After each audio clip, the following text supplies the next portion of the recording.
All right, so we are going to cover Falanghina today, except not from Italy.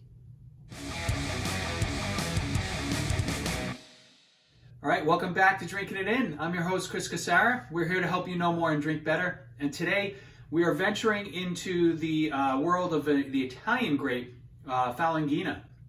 I say Italian grape. I think 99% of the world's Falanghina is grown in Italy, mainly in the southern part of Italy in Campania. A glorious region when it comes to wine and food. Shout out to La Campagna, the restaurant in Waltham, Massachusetts, and their sister wine shop, Vino Italiano. I mean, if you're in that area, you have to go eat there. It's amazing.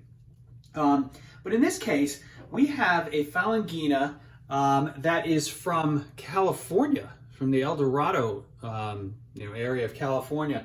It's from the good folks at Clime 2019 vintage. So Falanghina is a pretty, we'll call it a mid-weight white wine. So mainly from Campania, like I was saying. I think if you like an unoaked Chardonnay, if you like Pinot Grigio, if you like some of the weightier Sauvignon Blancs from France, you're gonna love Falanghina because it's right kind of in that range. There's nice acid in these wines. You get some lemon, some like honey, some nutty notes, as well as in this case, I tasted this a minute ago. I smelled bananas, so that's not typical, but I think you can kind of see what Falanghina brings to the table. I mean, naturally, anything like this is going to be great with seafood. Anything, seafood, salads, even a roast chicken. Let's see how this California Falanghina though plays. So like I was saying, I smelled this earlier, like 10 minutes ago. It smells like a banana. There's a banana note in here. There's lemons, a little bit, a little sweetness. So maybe that's where that honey profile comes in. But I get bananas, lemons, bananas, a little apple. So let's see what it tastes like.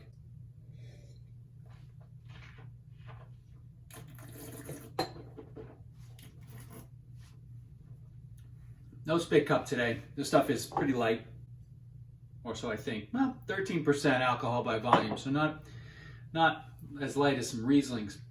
So the acid's really nice. So this has some minerality that I didn't suspect based on the what I was smelling. I think on the palate, it's much more appley, and it almost develops into like a passion fruit note. So it goes away from citrus and gets kind of into an appley passion fruit note. So I guess passion fruit's kind of got some citrus qualities in there. So it makes sense. It's a very easy to drink wine. Got this one at Last Bottle Wines. You notice a pattern. I'm working through an order that I just received. Link below if you want some free wine credit and you want to get some wine credit my way. But I think in the end, right? Italy has so many white wine grapes that are just completely, they're not even under the radar, they're like off the radar. And I think that, we, along with some of the other wines we're exploring on this channel, like, Greek white wines, you have to get out and explore these because, wines like this are going to be better than most of like the bargain price Chardonnays you're going to get from a wine store. And, and even some of the, the Pinot Grigios that are out there, Look at a Falanghina if you want to try something just a little different. Most of them, like I said, from Italy, but this guy from California, I like it. Very easy to drink. So, yeah, that banana note's still throwing me. Hope all is well. Until next time, cheers. Hey guys, it's Chris. I wanted to thank you for watching the video. I wanted to encourage you to like and subscribe, tell your friends, share it on any platform that you can, and hopefully I'll see you next time. Put that bell on so that whenever I release a video, you get notified right away.